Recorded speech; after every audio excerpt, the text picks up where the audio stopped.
else, apologies na lang agad if uupo ako, iinom ng tubig and whatnot in the middle of my speech kasi may sakit talaga ako. So anyway, to begin with my speech, so I want to ask you a question. Everyone a question. What's the first word that comes to mind when you think of the word child? So in the count of 3, I want everyone to shout or like say that word. So 3, 2, 1. Child. Pwede louder. Isa pa. 3, 2, 1, go. Okay. So, may mga narinig ako ng word. So, for example, someone said carefree. Sino nagsabi nun? Okay.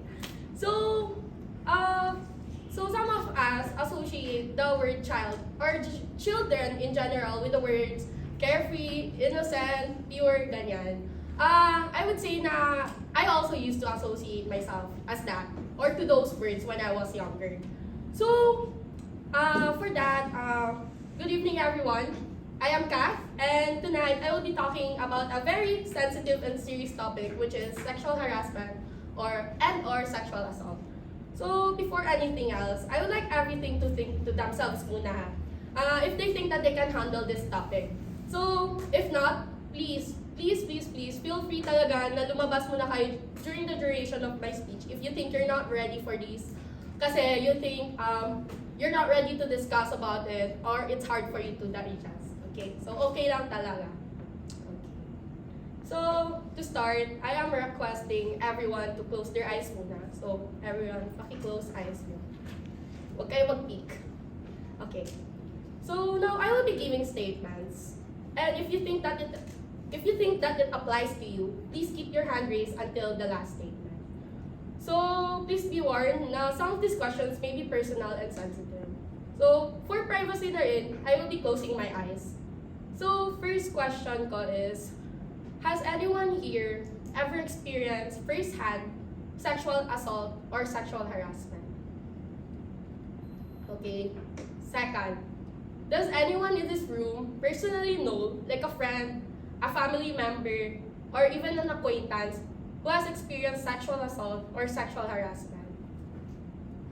Lastly, if you've ever heard about sexual assault or a victim of sexual assault through any form of media, social media, news, radio, newspaper, please raise your hand. Okay.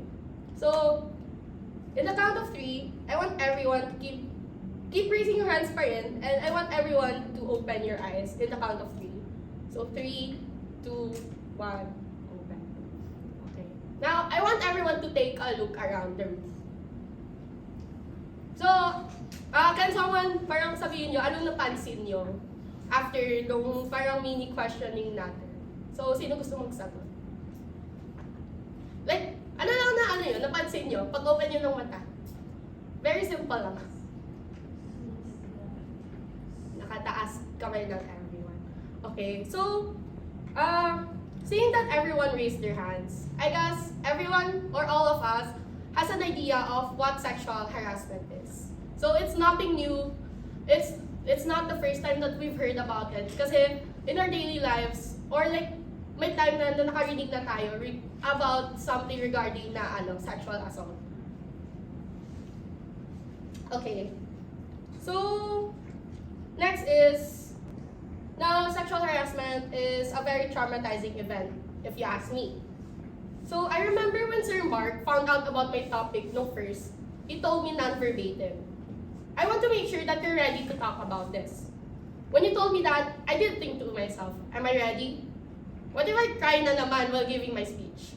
Kasi there was a time na I talked to Sir Mark, and I remember crying to him. Oh, yun, iiyak na siya! Anyways, personally speaking, it has always been hard talaga for me to talk about my experiences and sexual assault as a whole. So talking about it brings me to tears all the time. However, that wasn't the only dilemma I faced while making this speech, because there was a continuation of what Sir Mark told me. Again, non-verbatim, he said, you have to find a way to ease in this topic to your audience, to your classmates. How do you do that?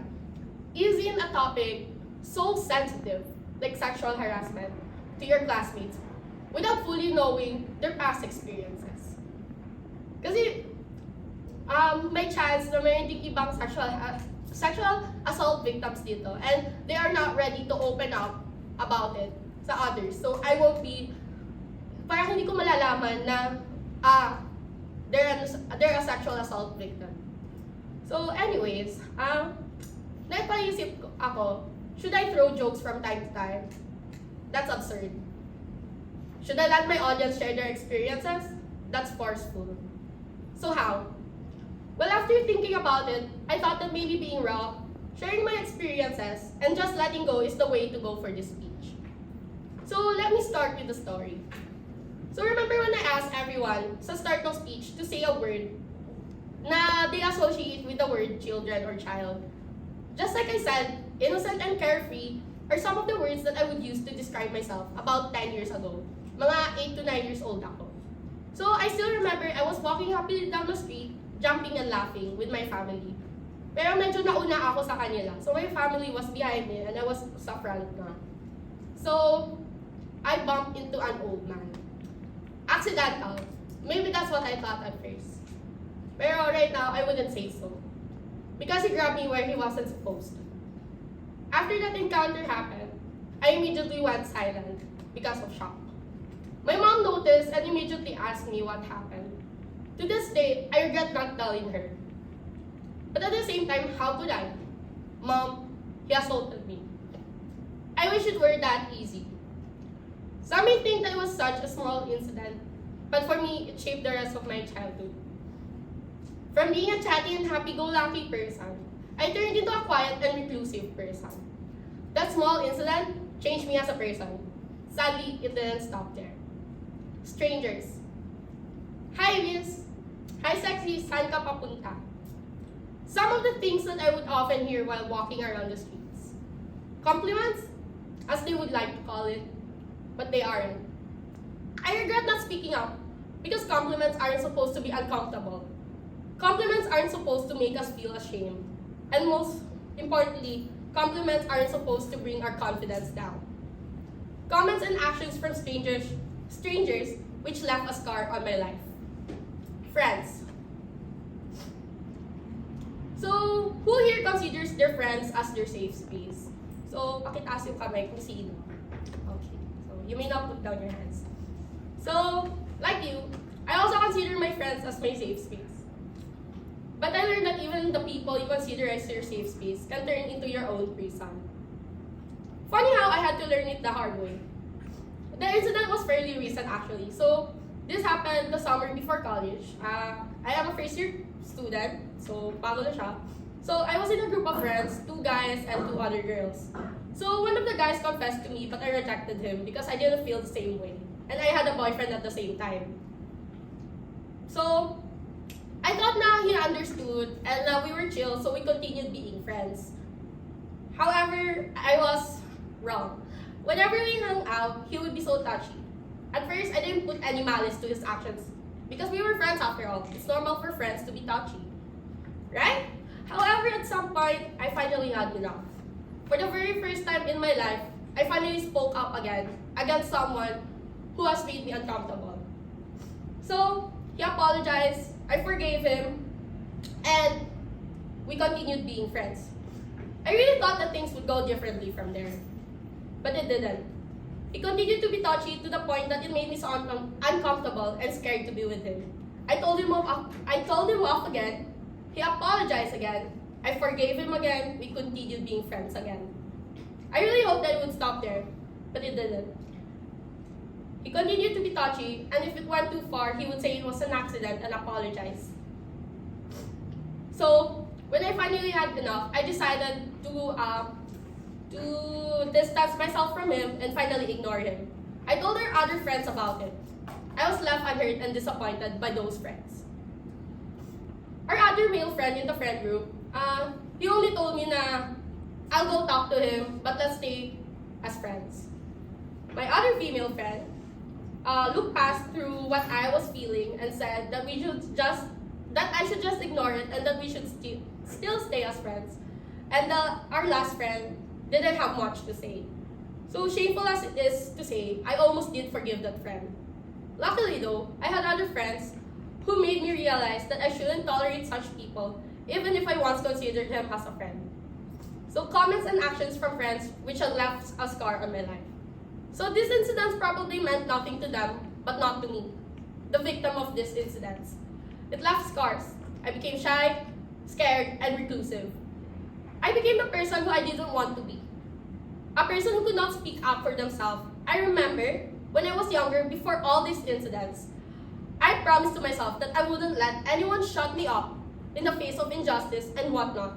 But well, the world is cruel. It found a way to shut me up, and it didn't stop me there. So, disclaimer na lang, I'm no medical professional, but I could tell that my mental health was deteriorating.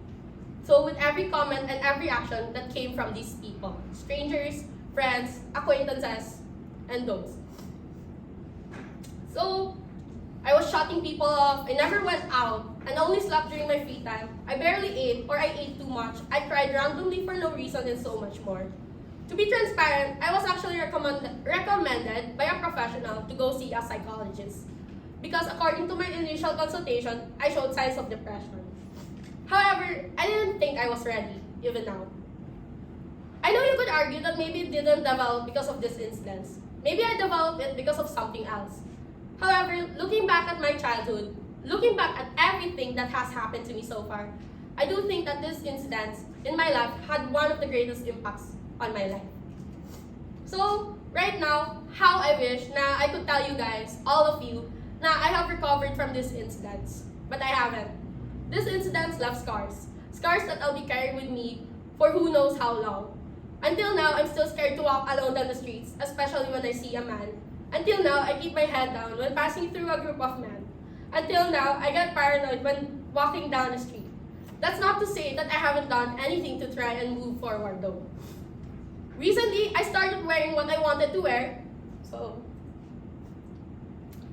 I'm not gonna deny the fact that I love wearing revealing clothes, as we could call them, but I didn't really wear such clothes back then because of the mentality that was instilled in women. Kaya ka na pabastos dahil sa suot mo. Funny. Looking back, even when I was wearing my school uniform, so for context, ito school uniform namin sa Pisay. So, it's like one of the ugliest uniforms I've ever seen. So, I still got harassed. Because you know what? The clothes that I wear are never at fault. It's the perpetrators. I'm also comfortable in making guy friends again. So, yan. Proof. Yung friend na dinala ko right now. So, I've made some here in UPD and they've made me realize that it was never my fault for not speaking up. And that I was just unlucky that time that I made a friend who became my perpetrator. It wasn't my fault, it's the perpetrators. Sexual harassment is never the victim's fault. It's the perpetrators. So, that's all for my speech. Once again, I am Kat, and I am not a victim of sexual assault, but I am a survivor. So, we may not all have the same experiences or the same traumas, but I hope that all of us will someday find a way out of whatever is holding us down and finally move forward. So to end, someday we'll find a way out of our own prisons.